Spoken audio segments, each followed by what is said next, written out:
Correct. கோஜோக்கு தூக்கம் வந்துருச்சு.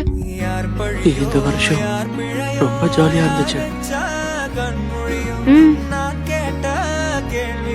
இந்த வருஷம் நம்ம நிறைய விஷயங்களை பண்ணோம்.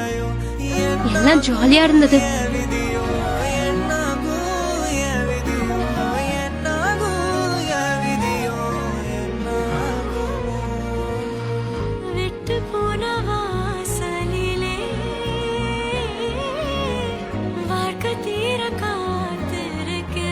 Gojo,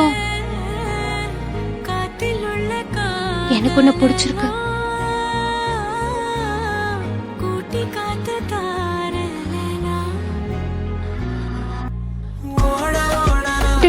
photo அனுப்பவா? என் கூட சேர்ந்து குளிக்கிறியா? நான் உன்னை எல்லா இடத்துக்கும் கூட்டிட்டு போறேன். என்ன சொல்ற? நம்ம போலாமா?